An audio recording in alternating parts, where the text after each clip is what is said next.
Fl-isem tal-Missier u tal-Iben u tal-Ispiritu Santu. Il-grazzja ta' Sidna Ġesu Kristu l-imħabba talla u laqda fl-Ispiritu Santu tkun magħkom il-kol. Inġbana unik dal-għodu f'dan is-santwarju għażiż tal-Madonna ta' Pinu biex niċċelebraw flimkien l-Ewkaristija mqazza. Qabel ma nieħdu sehem fil-quddies ejjew narfu ħtijietna u nitolbu maħfra tagħhom.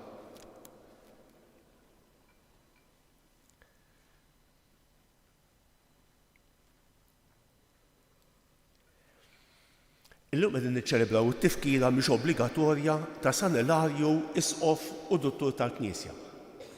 Se nofru dan is-sagrifiċċju tal-quddies għal Ruħ Marija Assunta, Viktor u Twani.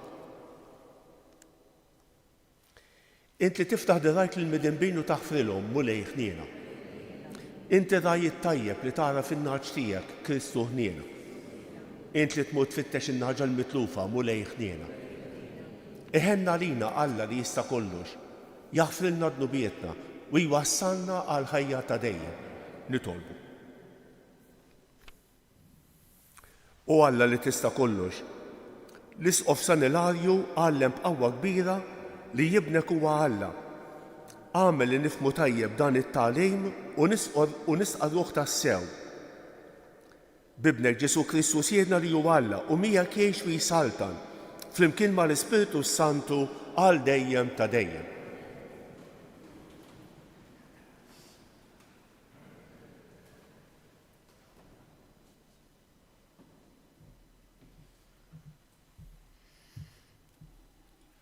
Qari mill-Ktieb ta' Samwel. F'dak iż-żmien Anna qamet u marret quddiem il-mulej u l-qassis Eli kien bil-qiegħda fuq is-siġġu ħdejn it-tarġa tal-bib tat-tempju tal-mulej. Anna kellha qalba kollha mrar u bdiet titlob lill-mulej u tibki ħafna. Għamlet weda u qalet: Mulej tal-eżerċti, jekk inti tħares lejn lejm tal-qaddejja tiegħek u tiftakar fiha u ma twarrabx il-qaddejja tiegħek u tagħtiha tifel, hija tagħtih il-mulej il-jiem kollha ta' ħajtu u minn fuq rasu ma jgħaddix il-mus. Damet titlob ħafna quddiem il-mulej u Eli kien qiegħed iħares lejn fomma. Anna kienet titkellem f'qalba, xoftejja biss kienu jitħarku u leħinha ma jinstamax. Għalhekk Eli ħassibha fis-sakra u qalilha: Kemm seddum fis-sakra? Eħles mill-inbit li għandek fuqek. Anna wieġbet: Le Sidi, jiena mara b'qalba muġuwa u ma xrobx la inbit u lanqas xorb ieħor li jsakkar. Imma qiegħda niftaħ qalbi quddiem il-mulej. La tqis il-qaddejja tiegħek mara ħażina, s'issa tkellemt mill-kotra ta' emmi u n-neket tiegħi. Eli wieġeb: Mur bisliem, Alla ta' Iżrael sama t-talba tiegħek u jagħtik kull ma tlabtu. U hija wieġbet: Jalla il-qaddej tiegħek isib ħniena f'għajnejk. Il-mara qabdet riqta, kielet u wiċċha ma baqax bħal qabel. L-għada filgħodu bakru u marru jadoraw il-mulej u telqu lura lejn darhom f'Rama. Imbagħad Elkana ara fil-martu u l-mulej ftakar fiha u tqalet u meta wasal żmienha wildet iben u semmitu Samwel. Għaliex kif qalet hi tlabtu lill-mulej. Il-kelma tal-mulej. Sar responsorjalu ngħidu flimkien: ferħet qalbi bil-mulej. Qalbi bil-mulej. Ferħet qalbi bil-mulej. Irtefet rasi fil-mulej. Iddiħaq fommi bl-edewwa tiegħi għax fraħt fis-salvazzjoni tiegħek. Ferħet qalbi fil-mulej. Tkisser il-qaws tal-qawwijin u d-dajfin tħażmu bil-ħila. L-imxebbejn bil-ħobb sinkrew u ma baqgħux jitħabtu bl-imġewħin. Il-mara bla tfal wildet 7 u dbielet il-mara b'ħafna tfal flimkien. Ferħet qalbi fil-mulej. Il-mulej jibgħat il-mewt u jagħti l-ħajja. Iniżżel fl-immiet bitella. Il-mulej jifaqqar u jagħti l-ġid. Ibaxxi u jolli wkoll flimkien. Ferħet qalbi bil-mulej.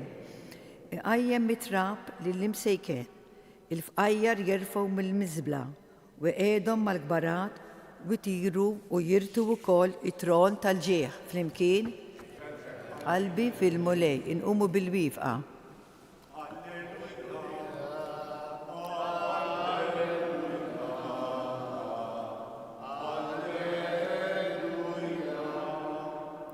Ilqgħu il-kelma ta' Alla mhux bħala kelma ta' bniedem, iżda bħala kelma ta' Alla kif tassewi.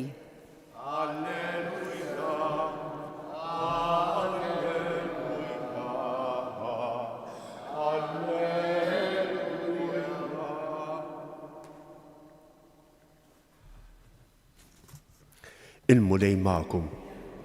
Qari mill-Evanġelju skont San Mark.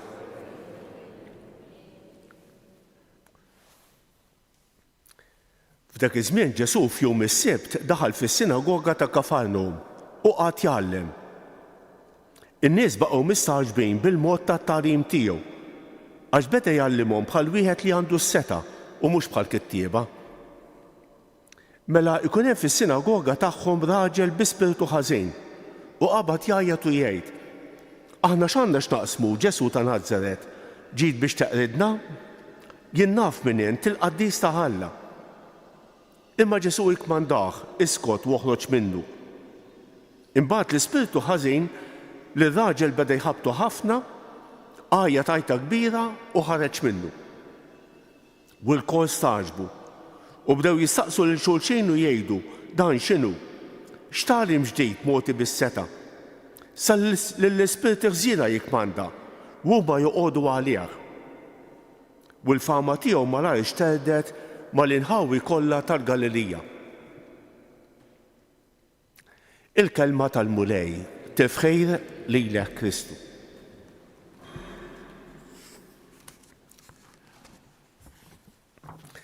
Ħanejt kelma fuq il-qari tal-lum, imbagħad ngħid kelma fuq il-qaddis tal-lum. Il-biera bdejna naqraw siltiet mill-ewwel ktieb ta' Samuel u qegħdin naqraw dan il-ktieb sabiħ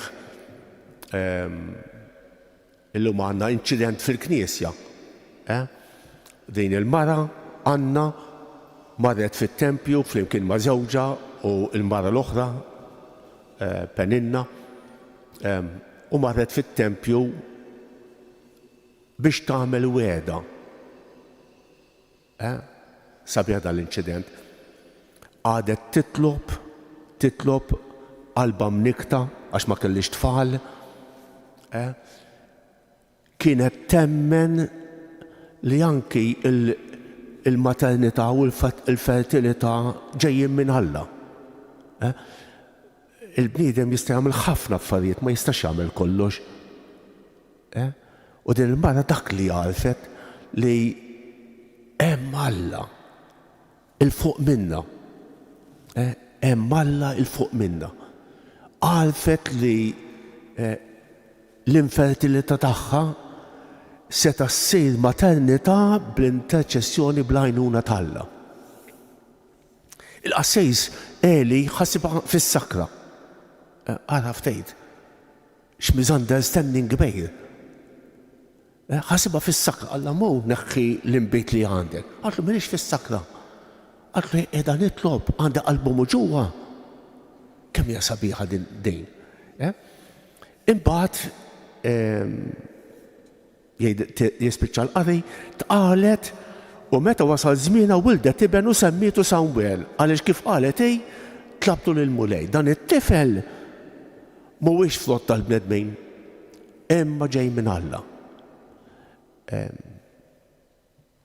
Wieħed mill-kotba apokrifi il-Protovanġelu ta' Ġagbu għandna sentenza qawwija ħafna. Jgħid il-Protovanġelu ta' Ġagbu, ktieb apokrifu ta' xi-tieni seklu wara Kristu. Jgħid meta Alla jagħlaq ġuf biex jiftħu aktar tard, dan biex juri li dik it-tarbija hija aktar ta' Alla milli tal-bnedmin. U naħseb dis-sentenza trott b'mod partikolari għal dan l-episodju ta' Samwel. Aktar tard trott ukoll għal li huwa xebħ miegħu ta' Ġwann il-Battista. Ġwann il-Battista li jitwielet fix-xuħija tal-ġenituri tiegħu ta' Zakkarija u Eliżabetta huwa aktar ta' Alla milli tal-bnedmin. Ħalli nitkellmu fuq il-Vanġelu tal-lum, qegħdin naqraw mill-Vanġelu ta' San Mark, bdejna naqraw il-bieraħ, u llum għandna l-ewwel miraklu ta' Ġesu. Ġesu jmur fis-sinagoga. Fis-sinagoga, nhar ta' Sibt allura. U propju fis-sinagoga jkun hemm wieħed indemonjat. Tistax timmaġina ftit. Immaġina kieku fil-Knisja ikun hemm wieħed imxajtan. U ħaġa tal-iskantament ukoll. ħaġa tal-iskantament ukoll. Dan l-imxajtan jaraf lil Ġesu. Jgħidlu, aħna x'għandna x'naqsmu, Ġesu ta' Nażaret ġejt biex taqridna, jien naf minn inti l-Qaddis ta' Alla. Propju dan l-imxajtan jaraf lil Ġesu is-Salvatur. U Ġesu l-ewwel ħaġa li jgħidlu, iskot woħroġ minnu, iskot. Ġesu m'għandux bżonn il-propaganda tax-xitan, m'għandux bżonn li x-xitan ikabbarlu l-fama. X'hemm minn dan? Iskot woħroġ minnu. U l-kol staġbu u bdew jistaqsu lil xulxejn u jgħidu dan x'inhu, x'tagħlim ġdid mogħti bis-seta. Sal-Ispirit irżiena jikmanda u ma joqogħdu għalih. San Mark qed jippreżentalna il-miġġa ta' Ġesu bħala ġlieda kontra l-ħażen. Għalhekk jagħmilna dan il-miraklu l-ewwel wieħed. X'fex tikkonsisti s-salvazzjoni ta' Ġesu? Hija l-ġlieda kontra r-renju tax-xitan. Ara l-ewwel miraklu. Ħalli nitkellmu fuq il-Qaddis tal-lum, illum qegħdin niċċelebraw il-San Ilarju Isqof u Dottur tal-Knisja. Dan San Ilarju kien minn Poitiers fi Franza. Twilet familja pagana u meta kien żagħżugħ ara l-Iskrittura, ara l-Bibja u beda jistaqsi fuq innifsu. Aħna fejn ħanispiċċaw, fejn ħanispiċċaw?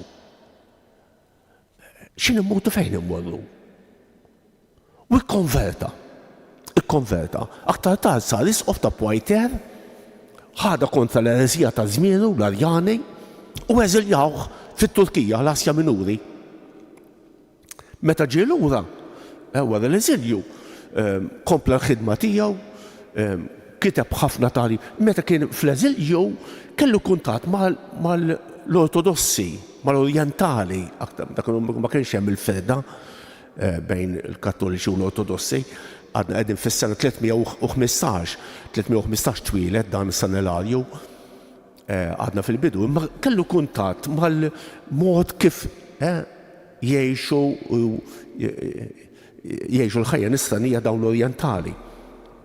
U meta ġie lura f'Poitiers fi Franza, kompla l-ħidma tiegħu jikteb, għandu trattati sbieħ ħafna fuq it-Trinità, għandu kumment fuq is-Salmi, għandu ħafna nijiet reliġjużi, nijiet liturġiċi.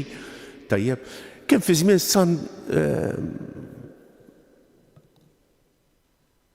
qaddisin kbar fi żmienu, kien hemm qaddisin kbar fosthom San Martin ta' Tours, issieħeb miegħu, kien issieħeb miegħu, ħafna minn għandu. Nitolbu dal-qaddejs il-San Ilarju ta' Poitiers biex nissel fina mħabba lejn Ġesu Kristu u lejn il-Knisja.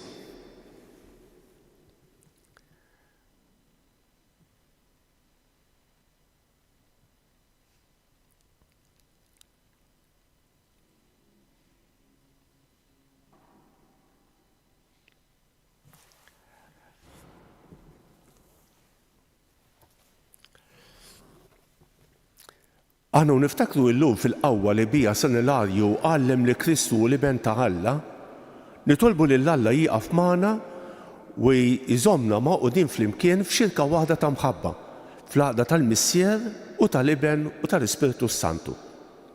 Ieqaf ma' lejn mal-Knisja tiegħek jew ix-xandar il-misteru tat-Trinità Qaddisa li San Ilarju għallem b'tant ħeġġa fil-kitba tiegħu nitolbu. Qawwi qalb daw kollha li għaddejjin minn ħafna tiġrib minħabba twemminhom. kif waqaft ma' San Ilarju meta kellu jġarrab l-eżilju u l-bogħod mill-merħla fdata lilu nitolbu. Ftakar fil-qaddejja tiegħek ħutna mejtejn li għalihom qegħdin nofru dan is-sagrifiċċju tal-quddiesa u fi qrabatna mejtin kollha nitolbu. Wettaqna bil-grazzja tiegħek biex nibqgħu dejjem nożżu l-veritajiet tal-fidi li San Ilarju għallem b'tant ħeġġa nitolbu. Għatina għożza kbira l-kotba mqazza li San Ilarju fisser bil-kitba u l-kelma tiegħu ħajsaħħaħ dejjem aktar il-fidi fil-poplu li fdajtlu fidejh nitolbu. Nitolbuk mulej għalina l-koll li ġejna din l-Ewkaristija, għatina li nimmitaw tant eżempji sbieħ ta' qaddisejn u li nożżu il-kelma tiegħek f'qalbna nitolbu. Nitolbuk mulej għal dawk kollha li se niltaqgħu magħhom illum, għal dawk li qallulna biex nitolbu għalihom jew wednihom it-talb tagħna. Nitolbu mod speċjali għal dawk li għaddejn minn momenti diffiċli fil-ħajja, speċjalment il-morda kemm dawk li jinsabu fl-isptarijiet kif ukoll dawk li jinsabu fi djarhom u għal dawk li jduru bihom nitolbu. Nitolbuk mulej għal dawk li għaddejn minn momenti diffiċli fil-familja, għal dawk in-nisa li jixtiequ jkollhom tarbija. Tajjeb, nitolbu wkoll għal paċi fid-dinja, speċjalment fl-Iran, fil-Venezuela u tant postijiet oħra. Mulej kemm għandna bżonn il-paċi tiegħek, tant nies li qegħdin imutu għad-doċċ qishom dubbien hija ħasra. Hija ħasra kbira. Kemm tbaxxi l-umanità tagħna l-gwerra, kemm tbaxxina. Tagħmilna slava x'tagħmilna qal mill-annimali. Nitolbu l-mulej biex iħenna għalina u jagħtina l-paċi, nitolbu. Mulej Alla li tista' kollox. Għatina li nożżu it-tagħlim kollu li għallimna San Ilarju biex nikbru fil-għerf tal-ħwejjeġ tas-sema u fil-qima tal-misteru ta' Alla wieħed fi 3 persuni bi Kristu Siedna.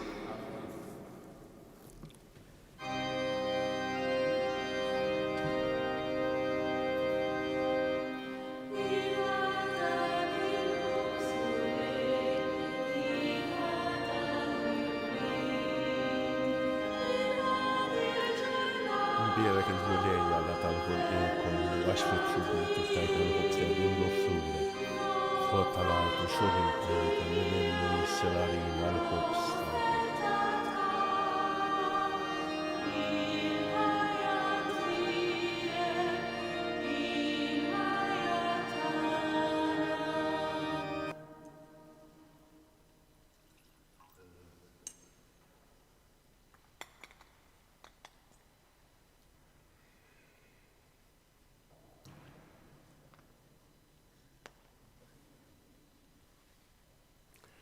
Imbierek int mulej Alla tal-ħolqien kollu għax fit-tjubitek tajt l-imbit li qegħdin nofrulek, frott tad-dilja u xogħol il-bniedem li minnu jsir għalina x-xorb tar-ruħ. Il-qana mulej jumnu nieqfu quddiemek u għamel li jkun jogħġbok dan is-sagrifiċċju li sejrin nofrulek. Naddafli mulej minn żoluti u tiegħi nexxi.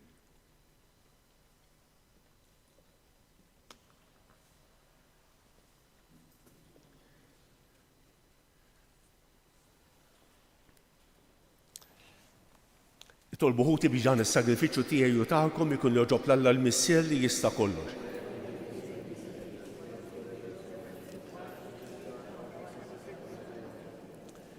Fil-ħnina tiegħek mulej ħares lejn l-offerti li qiegħdna fuq l-altar tiegħek fit-tifkira ta' San Ilarju ta' Poitiers u xerret fuqna l-maħfra tiegħek biex dawn l-offerti nagħtu ġieħ lill-ismek bi Kristu Siedna. Il-mulej magħkom. Nerfgħu qlubna l-fuq. Niżu ħajr lill-mulej Alla tagħna. Sewwew xieraq tas-sew mulej Missier Qaddis, Alla ta' dejjem li tista' kollox. Tajjeb u ta' ġid tas-salvazzjoni tagħna li dejjem u kull imkien iroddulek ħajr bi Kristu Siedna.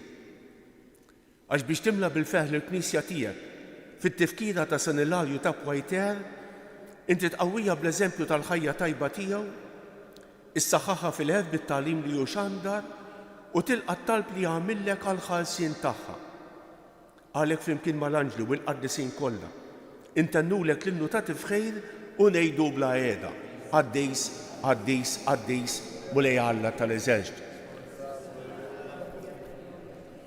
Osanna fl-oli ta' smewwiet, imbierek minn ġej fisem il-mulej, osanna fil-oli ta' smewwiet. Għaddis ta' sew int mulej, inti lajn ta' kull dusija. Għaddes għalek nitolbu dawn l-offerti bil-barka tal-Ispirtu tiegħek biex isiru għalina il-ġisem u d-dem ta' Sidna Ġesu Kristu li meta kien se jingħata biex mirraj ħibati ħaj il-ħobs, ratt il-ħajr, qasam, tal id-disċipli tiegħu u qal: ħudu u kulu l-kol minn dan, għax dan huwa ġismi li jingħata għalikom.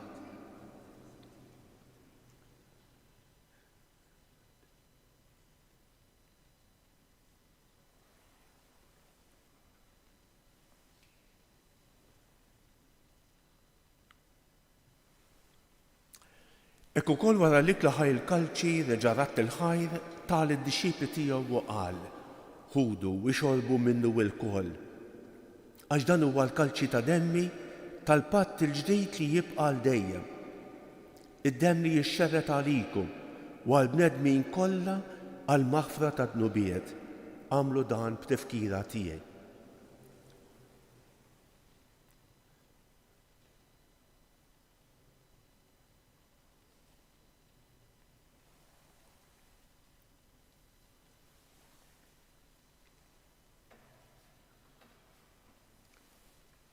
Dan hu l-misteru tal-fidi, inħabru l-mewt tiegħek mulej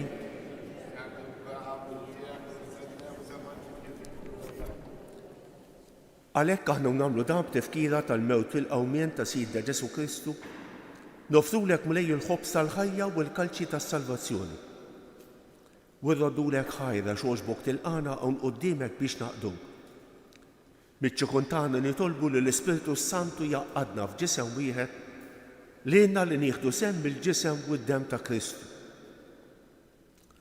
Ftakar mulej fil-Knisja tiegħek imxerda mad-dinja kollha.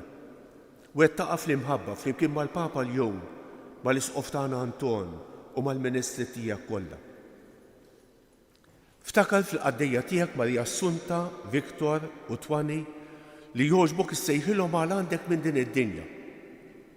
Għamel li kif huma bil-magħmudija mietu f'ibnek u bħal ibnek, hekk ukoll f'ibnek u bħal ibnek jilxu xtaw għall-ħajja.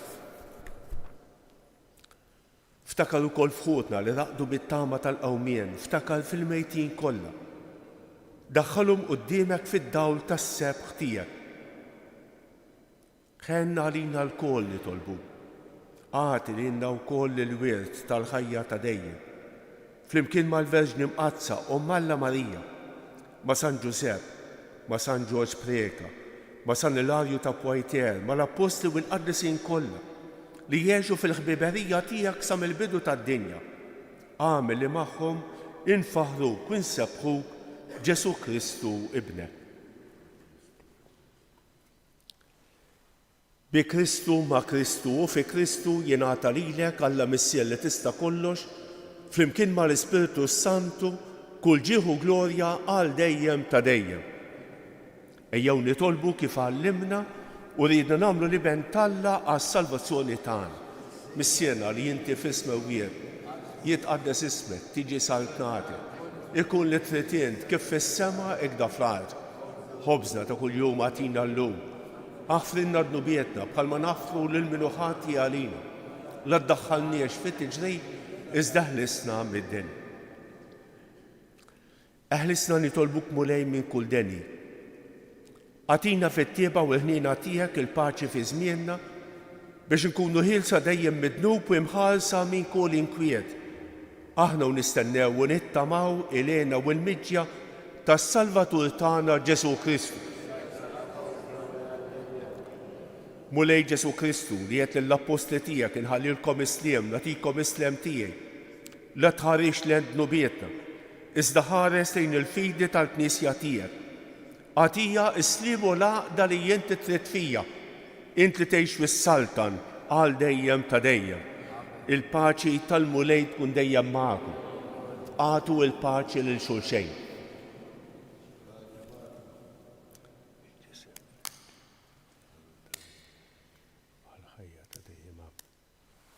ħaruf talla li tneħħi id-nubiet tad-dinja ħenna ħalina.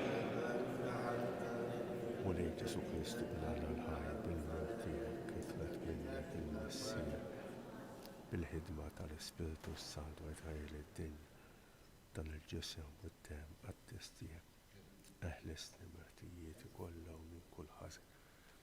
Żommni bejn il-kmandamenti tiegħek, tħallini qatt ninferet minnek. Danu l-ħaruf talla, danu li jneħħi id-nubiet tad-dinja, ħejjin dawk li huma mistiedna għall-ikla tal-ħaruf. Mulej ma jistħoqlix li tidħol taħt is-saqaf tiegħi, iżdejt kelma waħda u ruħi tkun infejqa. Il-ġisem ta' Kristu jħares.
Inqu bil-vifa ngħidu flimkien ringrazzjament ta' wara tqarbejn. Ruħ ta' Kristu qaddisni, ġisem ta' Kristu salvan, dem ta' Kristu ħeġġiġni, ilma tal-kustat ta' Kristu ħassilni, passjoni ta' Kristu sabbarni, Ġesu ħanejn isman, fil-pjagi tiegħek kaħbini, tħallini qatt ninferet minnek, mill-għadu ħażin ħaresni, fis-sija ta' mewti sejjaħni, ġewwa ħdanek il-qani, biex mal-anġli u l-qaddesin tiegħek infaħrek għal dejjem ta' dejjem. Amen.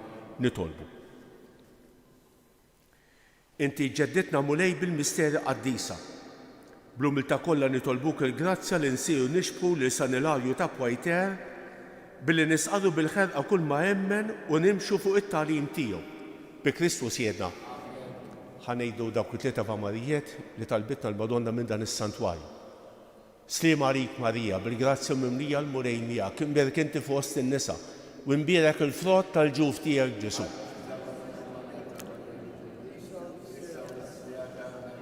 Sliem għalik Marija, bil-grazzja mimlija l-mulej miegħek, imbierek inti fost in-nisa u imbierek il-frott tal-ġuf tiegħek Ġesu. Sliem għalik Marija, bil-grazzja mimlija l-mulej miegħek, imbierek inti fost in-nisa u imbierek il-frott tal-ġuf tiegħek Ġesu. Madonna ta' Pinu, Sultana tal-Familja, ħarstek fuqna dejjem żon. Il-mulej magħkom. Iberikkom Alla li jista' kollox il-Missier u l-Iben u l-Ispiritu Santu. Morru fil-paċi ta' Kristu. Il-ġurnata tajba lil kulħadd.